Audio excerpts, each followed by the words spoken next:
Santos na misa, maghilusod kita sa atong mga sala.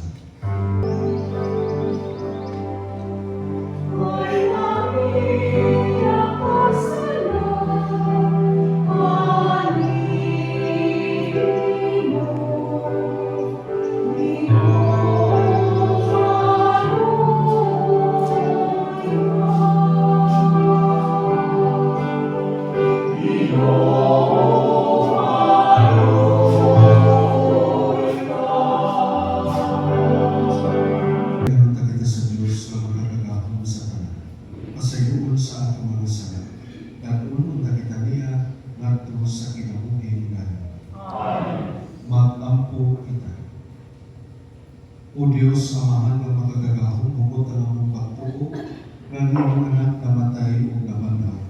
Nagamuyo kami alam sa pagsuod, nga si Aniana na namatay niya ni Kristo. Panhawas niya pinaagi ni misteryo, aron pag-abit sa himaya ni Kristo na bandaw. Ini ang ipangayo, pinaagi sa among Ginoong Hesus Kristo imuna, nga buhi o hari uban kanimo o sa Espiritu Santo, Diyos, hangtod sa kahangturan. Amen. Kinutlo gikan sa sulat ni San Pablo ngadto sa taga-Pilipos. Kita malumulupyo sa langit ug mahinampon kitang magpaabot sa pag-anhi sa atong manunubos gikan sa langit. Ang Ginoong Hesukristo ilisan niya ang atong mga lawas na may kamatayon sa lawas na mahimayaon sama sa iyaha pinaagi sa gahom nga gigamit niya sa pagmando sa tanan. Ang pulong sa Ginoo. Salamat sa Diyos. Ginoo, maglingkod ang mong pagtuo, o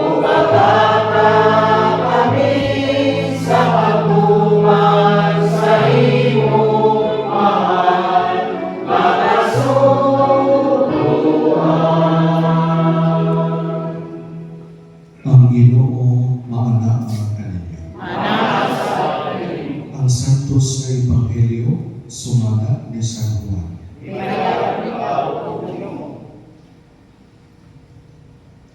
Si Jesus gihatag sa langit ug nag-ampo.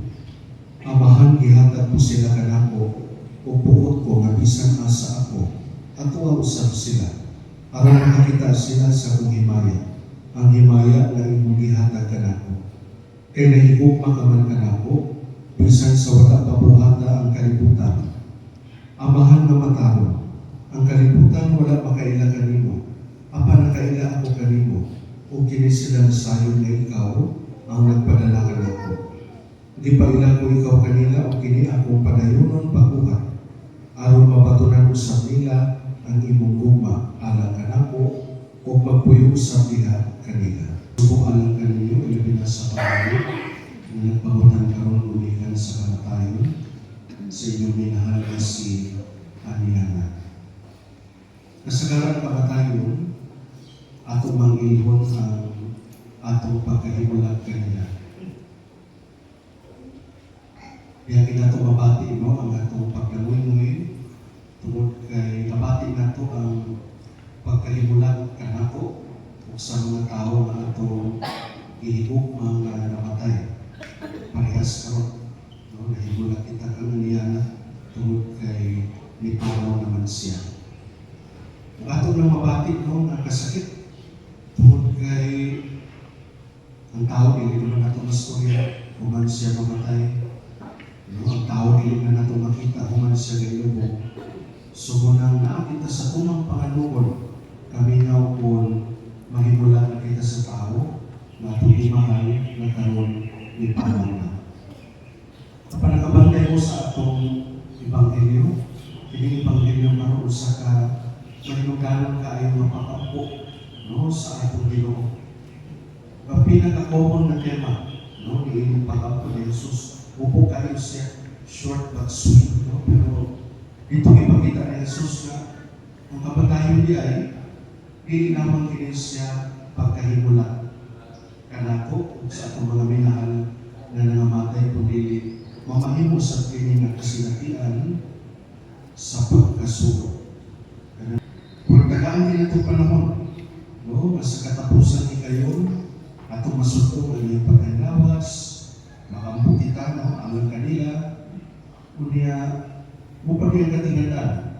Panahon gali kung na ay mamatay, wala kita ilalim na masangkit sa tao, kundi ang atong kasuot, no, o ang ilang mga maayong mga buhat. O ako kadungog no, sa nagkagunong sa namatay, mula pinasaya na nag-isgot o kautan bahin sa namatay. Siguro ang tao, no, sa gawas, pero once makita na ito, masudong na ito ang tao na namatay, murag walay lain nga mabungad sa itong mga baba, pabili ang iyang mga maayong buhat, ang iyang mga maayong paraningan. In other words, ang atong kasuot, no, atong balikan, lantaw ang atong kasuot sa mga namatay. Pero labaw palikan no, ang kasuot nga di-isbutan ni Jesus. Kaya sa unang bahin, sa iyang pag-apo, iyang isbutan ang iyang kasuot ni Jesus ngadto sa iyang amahan.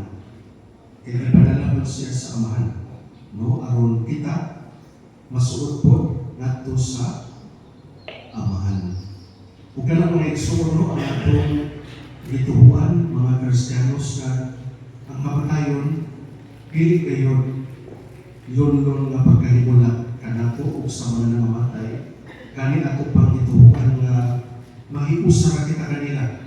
No, puhon ko ang Ginoo, magharit na.